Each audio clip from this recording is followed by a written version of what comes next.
Prezident maktablari bu oddiy maktab emas. Bu ham katta xatolardan biri hisoblanadi. Prezident maktabida o'qish o'quvchilarni yanada bilimini rivojlantirish uchun muhim hisoblanadi. Bir ma'noda aytganda sog'lom raqobat bor bu yerda degandek, to'g'rimi?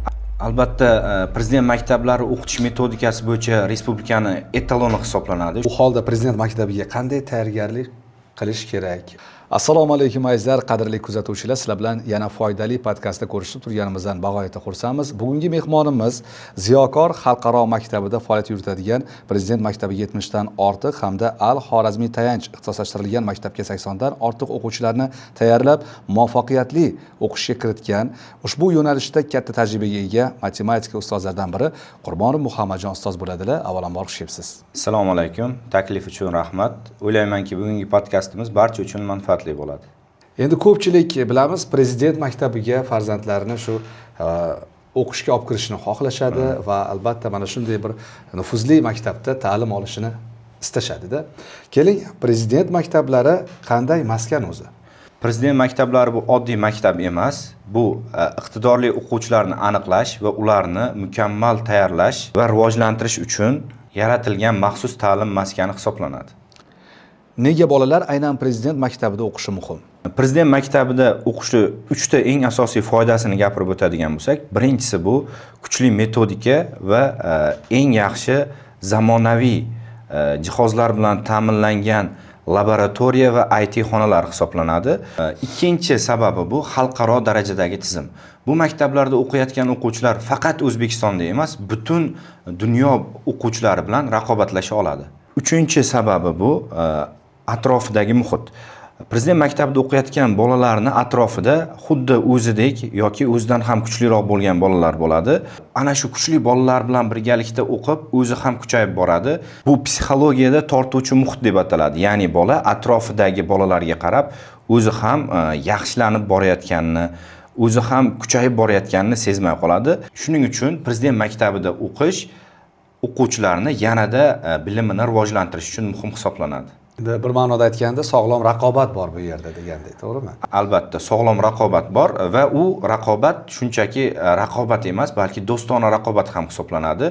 Bu yerda o'quvchilar birgalikda jamoa bo'lib ishlashadi va ana shu jamoa bo'lib ishlashda bir-birlariga yordam berib, tushunmagan joylarini tushuntirib va ana shu birgalikda yangi ma'lumotlarni o'rganib, jamoaviy bo'lib, to'g'ri muhit shakllantirib, rivojlanib borishadi.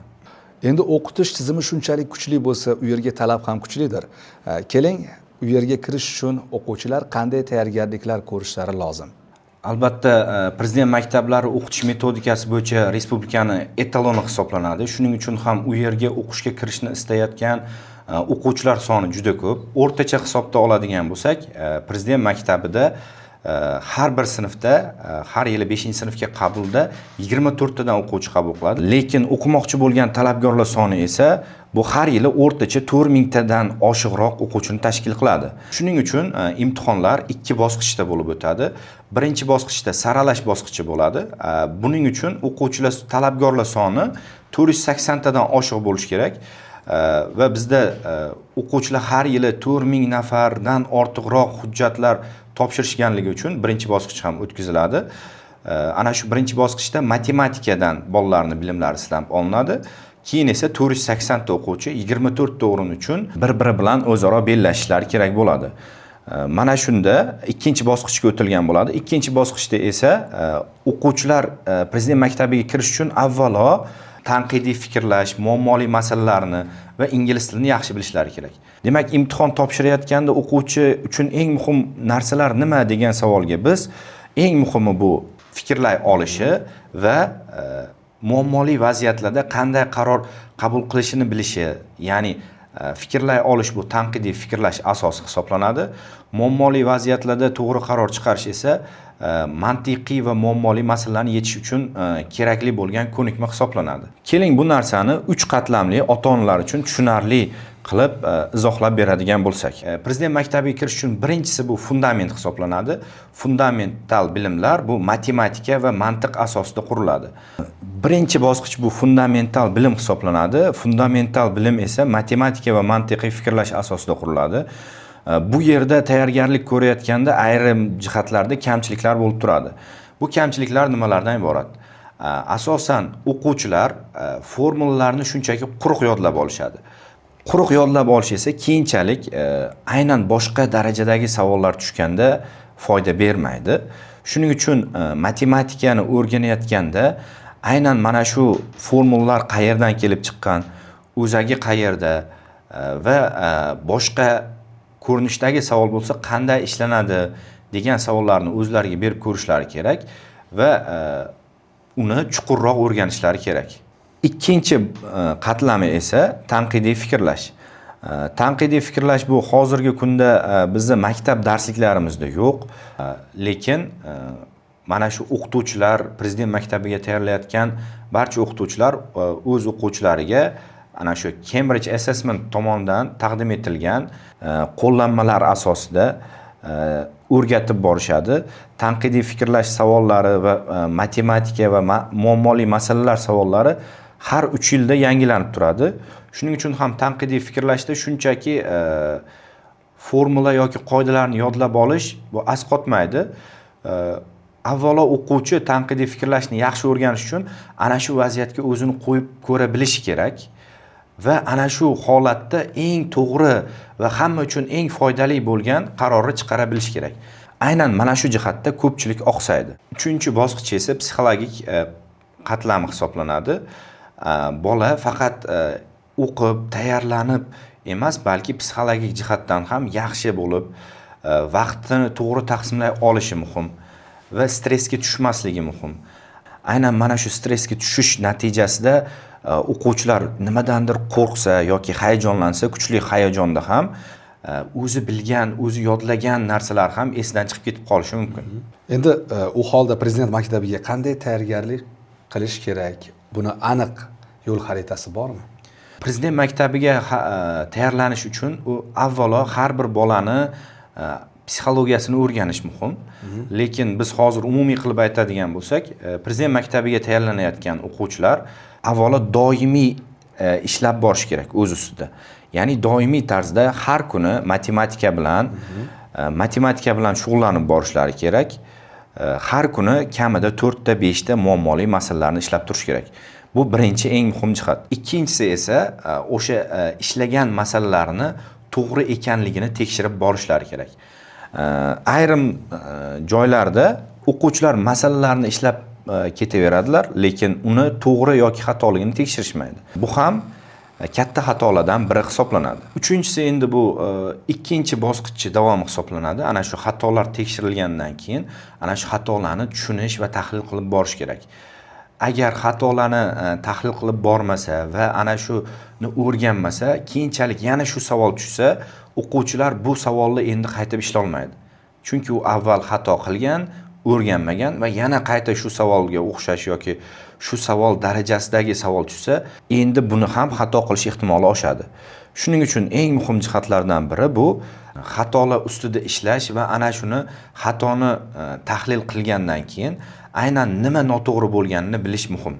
To'rtinchisi, yangi mavzu tushuntirilayotganda bor diqqat e'tiborini shunga qaratishi va boshqa hech qanday narsalarga chalg'imasligi kerak. Va beshinchisi, bu esa ko'proq ota-onalarga bog'liq. Ota-onalar farzandlarini nazorat qilib borishlari muhim. Bolalarni ko'p vaqt o'qitish emas, ularni qiziqtirib, yaxshi tushunayotganini nazorat qilib va ana shu toliqib qolmasligini oldini olib o'qitishi muhim. Endi tayyorgarlik ko'rish jarayonida aynan kun tartibini, ya'ni vaqtini qay darajada taqsimlashi muhim hisoblanadi. Tayyorgarlik ko'rish jarayonida bolalarni vaqtini mazmunli va qiziqarli o'tishi juda muhim hisoblanadi. Kun davomida bola charchab ketmasligi kerak. Agar faqat dars qilib bir joyda o'tiraversa ham, u bola charchaydi, toliqish hosil bo'ladi va bu motivatsiyani ham tushishiga sabab bo'ladi. Zerikib qoladi. Bola zerikib qoladi dars qilish jarayonida va zerikib qolgandan keyin endi yangi ma'lumotlarni o'rganmay qo'yadi. Ya'ni yod olmay qo'yadi yoki tushunish hissi tushib ketadi. Shuning uchun ham kunni mazmunli va qiziqarli o'tishi eng muhim omillardan biri hisoblanadi. Endi bolalar uchun kun tartibi va uni mana shunday mazmunli o'tkazish muhim bo'ladigan bo'lsa, unda ota-onalar farzandini o'qitish nazoratini qay darajada kuchaytirishlari kerak va nimalarga e'tibor berishlarini talab qilingan bo'lardi. Kun davomida bolalarni kun tartibini nazorat qilish bu ota-onalarni vazifasi ham desak bo'laveradi. Chunki bola ertalabki vaqtda yangi narsalarni o'rganishga ko'proq moyil bo'ladi. Ertalabki vaqtda matematika va mantiqiy fikrlash darslari o'tilsa, bola bu narsalarni yaxshiroq eslab qoladi. Kunning ikkinchi qismida esa ingliz tili yoki turli testlar bilan ishlash kerak. Kunning uchinchi qismi esa bu mustahkamlash blogi hisoblanadi. O'sha kun davomida o'tilgan yangi mavzular, yangi ma'lumotlarni qayta takrorlab, xatolarni ko'rishi va ular ustida ishlash kerak. Endi mana shu tayyorgarlik ko'rish jarayonida yo'l qo'yiladigan eng ko'p xatolardan qaysi birlari uchrab turadi? Eng ko'p uchraydigan xatolar bu ko'proq o'qisa tezroq o'rganadi. Har kuni og'ir yuklamada dars qilsa ko'nikib ketadi. Dam olishsiz o'qisa ko'proq ma'lumotlarni o'rganadi deya bolalarni robotga aylantirib qo'yishdir. Bularni bartaraf qilish uchun esa ota-onalar uchun oltin qoida bolani charchab o'qimasligi va qiziqib o'rganishi kerak. Endi imtihon paytida bolalar qanday xatolarga yo'l qo'yishmoqda? Imtihon paytida o'z tajribamdan kelib chiqadigan bo'lsam, bolalar oddiy elementar narsalarda ham xatolikka yo'l qo'yishi mumkin. Bu narsa nimadan kelib chiqadi? Bu narsa yuqori stressdan kelib chiqadi. Biroz oldin aytib o'tganimizdek, bolada agar psixologik tayyorgarlik ham yaxshi bo'lmasa, imtihon kuni u stressga tushadi va bu holatda eng oddiy elementar narsalarda ham xato qilib qo'yish mumkin. Misol uchun, savolni o'qiyapti, oxirigacha o'qimaydi, shoshgani uchun so'ralgan narsa o'rniga boshqa ma'lumotni topib, boshqa noto'g'ri javobni belgilab qo'yishi mumkin va vaqtni to'g'ri taqsimlay olmaslik. O'quvchi uchun aynan imtihonda ma'lum vaqt belgilanadi. Masalan, birinchi bosqichda 60 daqiqa vaqt beriladi 30 ta savol uchun. 30 ta savolni ishlash jarayonida 60 daqiqa ichida titulni ham bo'yab qo'yish kerak, javoblar varaqasini va agar siz 30 ta misolni hammasiga to'g'ri javob berib, undan titulga attiga 5 tasini bo'yaganingizda vaqt tugab qolsa, unda sizning natijangiz ana shu bo'yagan 5 ta javobingizga qarab chiqadi. Shuning uchun vaqtni to'g'ri taqsimlash juda muhim hisoblanadi. Buning uchun darslarda va mock imtihonlarda bolalarga ko'nikmalar berib boriladi. Endi aynan siz aytayotgan kamchiliklarni bartaraf etish uchun, buni to'ldirish uchun nimalarga e'tibor qaratishimiz kerak? Avvalo, hayajonni yengib o'tish kerak. Agar u hayajonlanayotgan bo'lsa, ana shu o'tirgan joyda chuqur nafas olishi yoki qaysidir test qiyinroq bo'lsa, to'xtab qolish kerak emas, boshqa bir testga o'tib, ana shuni ishlashga kirishish kerak. Agar hayajoni yana davom etayotgan bo'lsa, har bir o'quvchiga imtihon mobaynida ana shu o'ziga ajratilgan suvni ichib, biroz tin olib, yana davom ettirsa, hayajoni bosiladi va diqqatini jamlaydi. Endi matematikani o'rganish juda ham muhim hisoblanadi, aqlli charxlashda ham juda foydali. Lekin shu farzandlarimizni matematikaga qiziqishda, matematikani yaxshi o'rganishlari uchun nimalarga e'tibor berish va qaysi turdagi masalalarni ko'proq bajarishlari lozim? Albatta, ajoyib savol bo'ldi. Bu juda chuqur va batafsil gapirilishi kerak bo'lgan savol. Bunga javobni keyingi podkastlarimizga qoldirsak, menimcha yaxshi bo'lardi. Demak, keyingi podkastda bunga batafsil javob bermoqchisiz. Albatta. Mana podkastimiz vaqti ham o'z nihoyasiga yetib bormoqda. Endi aynan kuzatib borayotgan ota-onalar bor, ko'plab shu yaxshi bir ta'lim dargohida farzandlarini o'qishini istaganlar bordir. Keling, o'zingizni 3 ta eng muhim bir tavsiyangizni ular uchun taqdim etib qo'ysangiz. Birinchi tavsiya bu, farzandimni tayyorlanishga berdim deb yoki falonchi ustozga berdim deb e'tiborsizlik qilmaslik. Farzandini o'qishini nazorat qilib borish. Ikkinchi tavsiya bu, yana ota-onalarga o'sha tayyorlanish jarayonidagi uchburchak metodi, ya'ni farzand, ota-ona va ustoz birgalikda ishlashi. Agar bu uchalasidan biri o'z vazifasini to'liq bajarmasa, mexanizm to'liq ishlamaydi va natija bermasligi mumkin. Uchinchi tavsiya bu, o'quvchilarga ma'lumot va formulalarni shunchaki yod olmaslik kerak. Ularni qayerdan kelib chiqqani, o'zagi va to'g'ri ishlatishni bilish kerak. Rahmat ustoz. Hurmatli ota-onalar, farzandingizni ko'p yillik malakaga ega, tajribali o'z sohasini fidoyilari qo'lida ta'lim olishini xohlasangiz, Ziyokor xalqaro maktabida 2026-2027 yil o'quv jarayonlariga qabulimiz boshlanganligini ma'lum qilamiz. Yana bir muhim ma'lumot, hurmatli ota-onalarimiz diqqatiga, albatta, farzandingizni Prezident maktabida ta'lim olishni xohlasangiz, hech ikkilanmasdan Ziyokor xalqaro maktabiga topshiring. Sababi, mana joriy yil 30 nafar o'quvchimiz Prezident maktabida birinchi bosqichdan muvaffaqiyatli o'tib va 2 nafarlari hozirda Prezident maktabida ta'lim olish baxtiga muyassar bo'lishdi.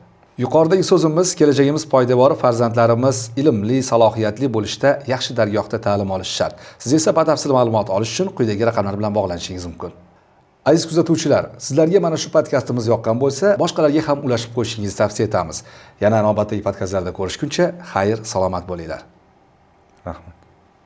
Ziyokor xalqaro maktabi eng to'g'ri tanlov.